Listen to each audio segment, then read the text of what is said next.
नमस्कार, आप देख रहे हैं नेक्स्ट 9 न्यूज़ में हूं आपके साथ दीपक गुप्ता। जानकारी दे दें किस तरीके से महाराष्ट्र की सियासी सत्ता में सवाल ये खड़े हैं कि शिंदे वर्सेस ठाकरे कहा जा रहा है। और जब बात शिंदे वर्सेस ठाकरे की हो रही है तो कितने ठाकरे यहां पर शिंदे के खिलाफ उद्धव ठाकरे के समर्थन में है। अगर इस पर गौर करें तो शायद जवाब ना में ही मिले, क्योंकि अभी तक उद्धव के साथ उनका परिवार, जिसमें उनके बेटे आदित्य ठाकरे, उनकी पत्नी रश्मि ठाकरे, बेटे तेजस ठाकरे सब नजर आ रहे हैं, लेकिन उनके भाई नहीं नजर आ रहे। बिंदु माधवराव की चर्चा करें, तमाम बड़े बड़े और यहाँ पर ऐसे शख्स की बात करें जो पहले ठाकरे परिवार के साथ मातोश्री का हिस्सा थे और आज अलग नजर आ रहे हैं। उनमें सबसे बड़ा नाम राज ठाकरे का है, क्योंकि उनकी खुद की एक पार्टी है महाराष्ट्र में, बाकी भाइयों ने राजनीति से दूरी बना रखी है। राज ठाकरे की पार्टी मनसे पार्टी को लेकर चर्चाएं हैं कि जिस तरीके से उद्धव के समर्थन में तमाम पार्टियां, छोटी छोटी पार्टियां सही गठबंधन कर रही है और उद्धव को इस दुख की घड़ी में, क्योंकि उनसे चुनाव चिन्ह छिना है, सीएम पद छिना है, उनके विधायक छिने हैं और सांसद पार्षद भी छिने हैं, तो इस दुख की घड़ी में उनके सारथी बने हुए हैं। सवाल आता है राज ठाकरे पर कि क्या राज ठाकरे कभी यहां पर मातोश्री की ओर वापसी करेंगे। ऐसी हमने कई सारी रिपोर्ट आपको पहले भी दिखाई थी,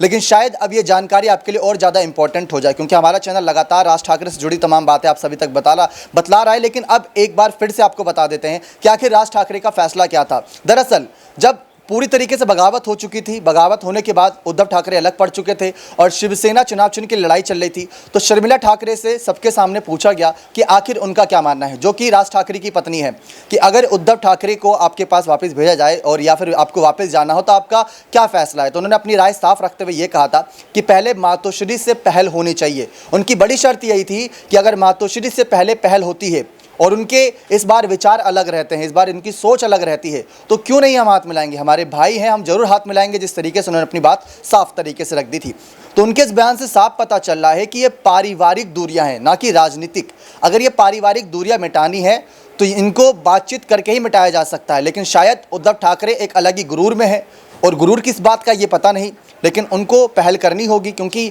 राज ठाकरे छोड़ कर आए थे मातोश्री किसकी वजह से, जब उद्धव ठाकरे आ गए थे, बाला साहब ठाकरे, कई मंत्रियों ने राज ठाकरे पर आरोप लगाए थे, तो वही सारी बातें आज लागू होती हैं। इसी वजह से शर्मिला ठाकरे ने साफ कहा कि पहले मातोश्री पहल करे, उसके बाद हम भी सोच विचार करेंगे कि हमें मुलाकात करनी है, हमें मिलना है नहीं। तो ये देखना बेहद दिलचस्प रहेगा कि क्या शर्मिला ठाकरे की बातों को अब याद करते हुए क्या रश्मि उद्धव में से कोई आगे जाएगा। अगर ऐसा होता है तो अगर राजनीतिक सियासी दूरियां ना मिटे वो बात की बात है, पार्टी एक हो ना हो, गठबंधन हो ना हो वो बात की बात है, लेकिन कम से कम पारिवारिक दूरियां तो मिटती नजर आएंगी। जो शिंदे वर्सेस ठाकरे कहा जा रहा है, उस शिंदे वर्सेस ठाकरे में उद्धव का साथ तो बाकी ठाकरे परिवार के सदस्यों का मिलेगा, लेकिन इस पर देखना दिलचस्प रहेगा कि क्या राज ठाकरे सहमति जताते हैं, क्योंकि शर्मिला ने जो बयान दिया उस समय राज ठाकरे शायद मौजूद नहीं थे उनके आसपास। अब उस बयान के बाद कितनी चर्चा हुई वो भी आप जानते हैं, और अब कितनी चर्चा हो रही है शिवसेना का चुनाव छिनने के बाद वो भी आप अच्छी तरीके से जानते हैं। लगातार महाराष्ट्र से अपडेट आ रहा है कि अब कहीं ना कहीं दफ्तर छिन गए और लगातार जो मातोश्री भवन है उसको लेकर भी सवाल है, लेकिन जो आनंद दिगे यानी कि एकनाथ शिंदे गुरु थे,